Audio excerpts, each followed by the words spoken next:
श्रीमद् भागवत गीता स्वयं भगवान श्री कृष्ण के मुखमंडल से निकली वह दिव्य एवं तेजस्वी ज्ञान है, जिसके आलोक में आने से बड़े अज्ञानी भी पाप का मार्ग छोड़कर पुण्य की ओर लौट जाते हैं। दोस्तों, महाभारत के युद्ध शुरू होने से पूर्व जब अर्जुन बहुत ही ज्यादा विचलित हो गए, तब भगवान श्री कृष्ण ने उन्हें मोहग्रस्त स्थिति से दूर करने और समस्त विश्व के कल्याण के लिए श्रीमद् भागवत गीता का ज्ञान दिया, जिससे अर्जुन को दिव्य ज्ञान और तृतीय नेत्र खुलने की स्थिति का पता चला, जिसके बाद वह युद्ध में शामिल हुए। नमस्कार दोस्तों, आध्यात्म के एक और नए अंक में आपका स्वागत है। दोस्तों, कल हमने भगवान श्री कृष्ण के मुख से निकले श्रीमद् भागवत गीता के 17वें अध्याय श्रद्धात्रय विभाग योग का श्रवण किया, जिसमें भगवान श्री कृष्ण के द्वारा आहार, यज्ञ, तप और दान के पृथक पृथक भेदों का वर्णन किया गया। दोस्तों, आज हम श्रीमद् भागवत गीता के 18 अध्यायों के संस्करण का अंतिम अध्याय मोक्ष संन्यास योग का वर्णन करने जा रहे हैं। इस अध्याय में त्याग का विशद वर्णन, कर्मों के होने में सांख्य सिद्धांत का कथन, तीनों गुणों के अनुसार ज्ञान, कर्म, कर्ता, बुद्धि, धृति तथा सुख के पृथक पृथक भेद का वर्णन किया गया है। इस अध्याय में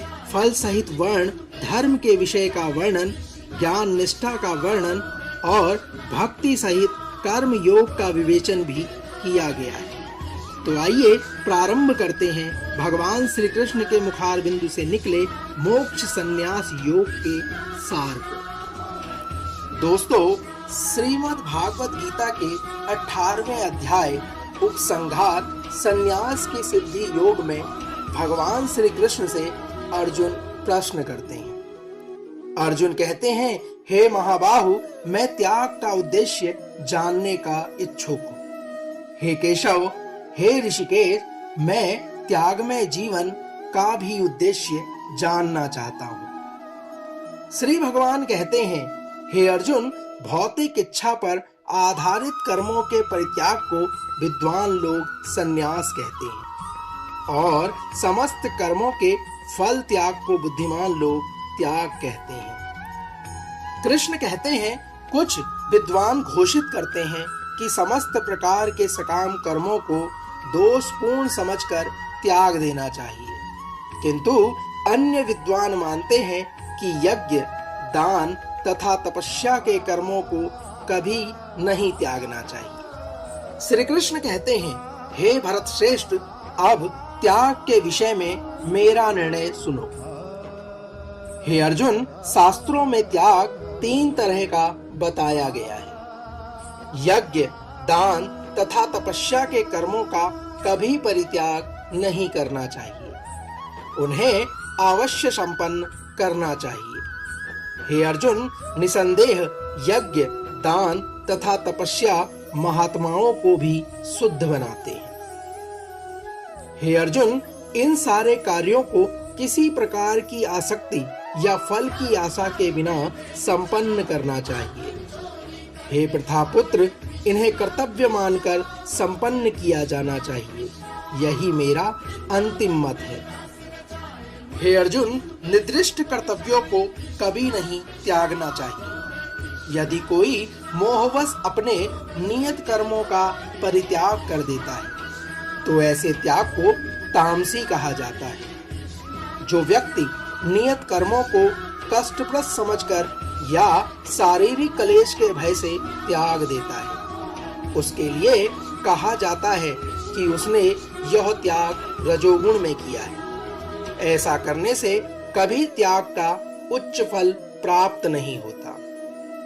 हे अर्जुन, जब मनुष्य नियत कर्तव्य को करणीय मानकर करता है और समस्त भौतिक संगति तथा फल की आसक्ति को त्याग देता है, तो उसका त्याग सात्विक कहलाता है।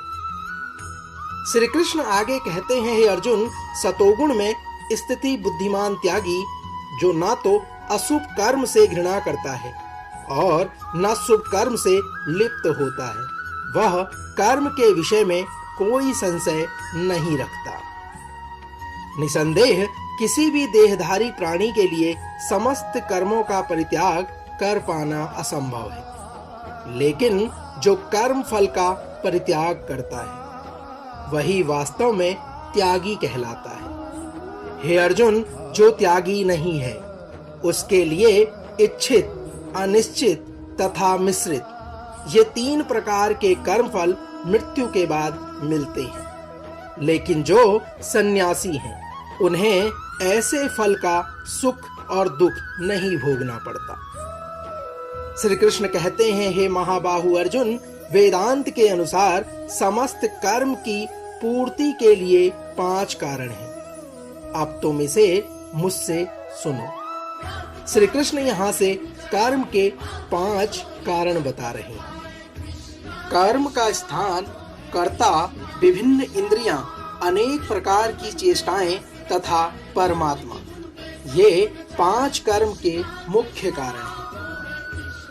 हे अर्जुन, मनुष्य अपने शरीर, मन या वाणी से जो भी उचित या अनुचित कर्म करता है वह इन 5 कारणों के फलस्वरूप प्राप्त होता है। अतएव जो इन 5 कारणों को न मानकर अपने आप को ही एकमात्र कर्ता मानता है वह निश्चय ही बहुत बुद्धिमान नहीं होता और वस्तुओं को सही रूप में नहीं देख सकता।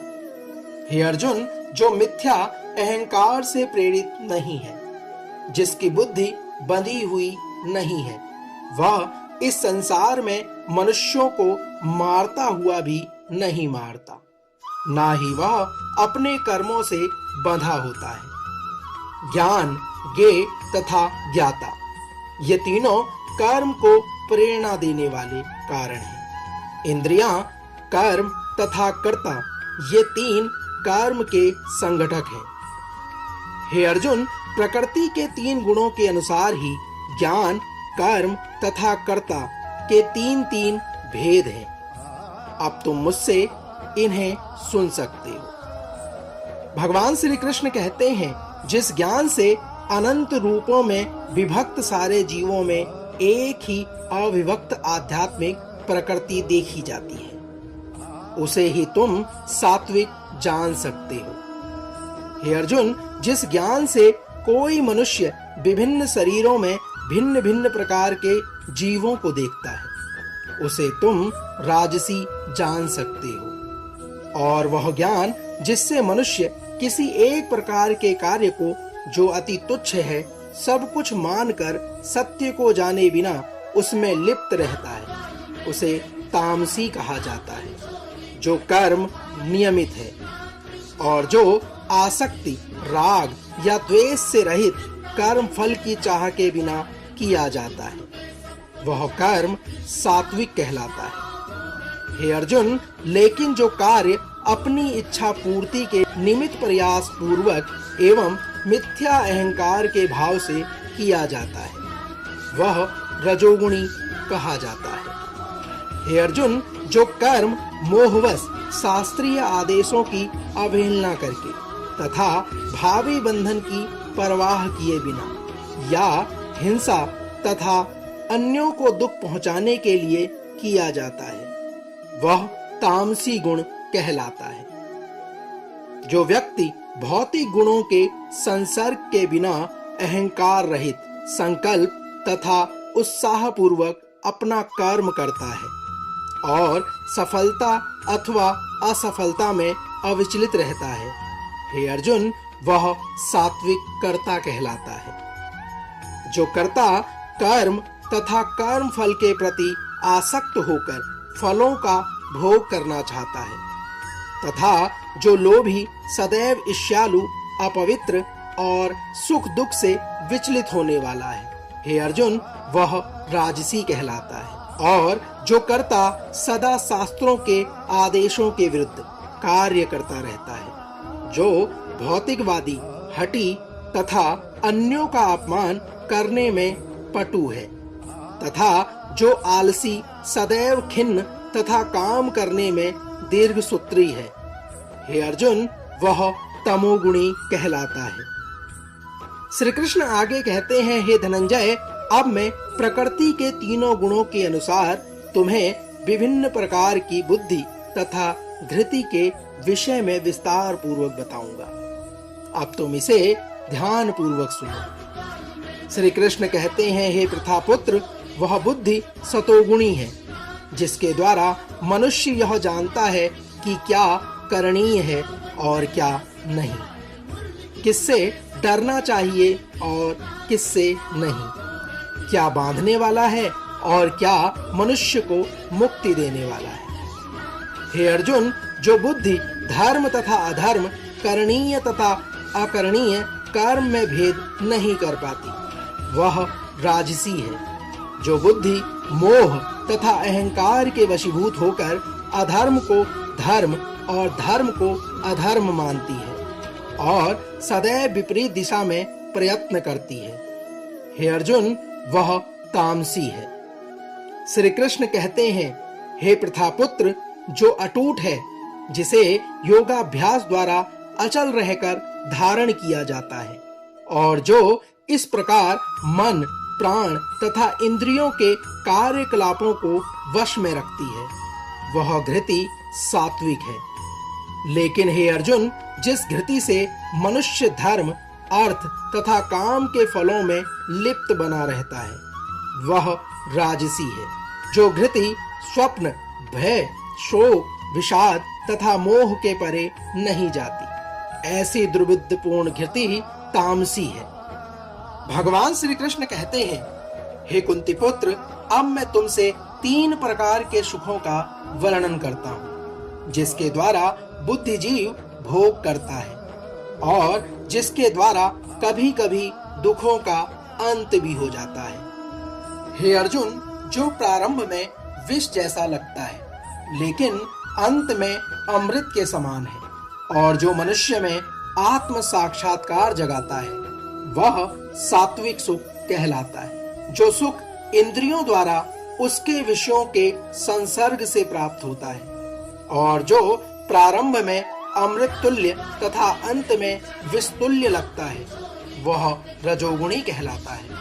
तथा जो सुख आत्म साक्षात्कार के प्रति अंधा है और प्रारंभ से लेकर अंत तक मोह कारक है, और जो निद्रा, आलस्य तथा मोह से उत्पन्न होता है, वह तामसी कहलाता है। हे अर्जुन, इस लोक में, स्वर्ग लोक में या देवताओं के मध्य में कोई भी ऐसा व्यक्ति विद्यमान नहीं है जो प्रकृति के 3 गुणों से मुक्त हो। हे परंतप, ब्राह्मणों, क्षत्रियों, वैश्यों तथा शूद्रों में प्रकृति के गुणों के अनुसार उनके स्वभाव द्वारा उत्पन्न गुणों के द्वारा भेद किया जाता है। शांति प्रियता, आत्म संयम, तपस्या, पवित्रता, सहिष्णुता, सत्यनिष्ठा, ज्ञान, विज्ञान तथा धार्मिकता, ये सारे स्वाभाविक गुण हैं जिनके द्वारा ब्राह्मण कर्म करते हैं। वीरता, शक्ति, संकल्प, दक्षता, युद्ध में धैर्य, उदारता तथा नेतृत्व, ये क्षत्रियों के स्वाभाविक गुण हैं।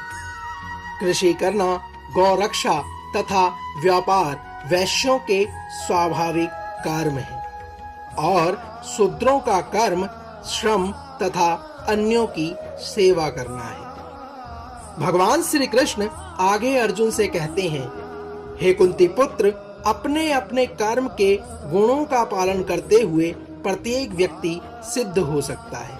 अब तुम मुझसे सुनो कि किस प्रकार यह किया जा सकता है।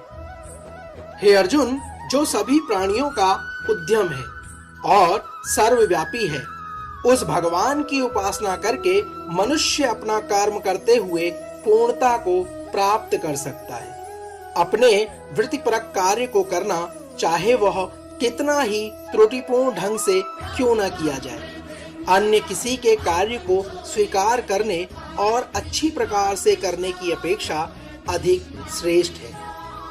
अपने स्वभाव के अनुसार निर्दिष्ट कर्म भी कभी भी पाप से प्रभावित नहीं होते। हे अर्जुन, प्रत्येक उद्योग किसी न किसी दोष से आवृत होता है, जिस प्रकार अग्नि धुएं से आवृत रहती है। अतएव हे कुंती पुत्र, मनुष्य को चाहिए कि स्वभाव से उत्पन्न कर्म को भले ही वह दोषपूर्ण क्यों न हो, कभी त्यागना नहीं चाहिए। जो आत्म संयमी तथा अनासक्त है एवं जो समस्त भौतिक भोगों की परवाह नहीं करता, वह संन्यास के अभाव द्वारा कर्म फल से मुक्ति की सर्वोच्च सिद्धि अवस्था को प्राप्त कर सकता है। श्री कृष्ण कहते हैं, हे कुंती पुत्र, जिस तरह इस सिद्धि को प्राप्त हुआ व्यक्ति परम सिद्धावस्था अर्थात ब्रह्म को, जो सर्वोच्च ज्ञान की अवस्था है, उसे प्राप्त करता है, उसका मैं संक्षेप में तुमसे वर्णन करता हूँ। अब तुम उसे जान सकते हो।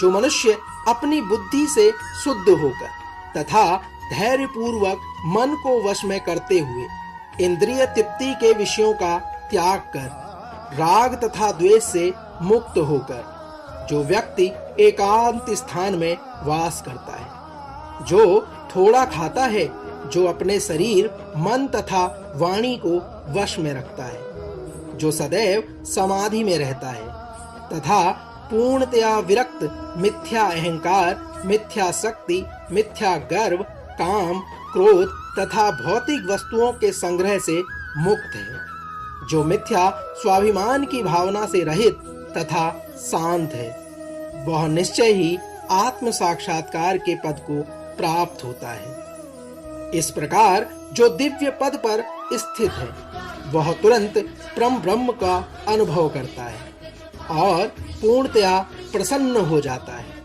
वह ना तो कभी शोक करता है और ना किसी वस्तु की कामना करता है। वह प्रत्येक जीव पर संभाव रखता है। उस अवस्था में वह मेरी शुद्ध भक्ति को प्राप्त करता है।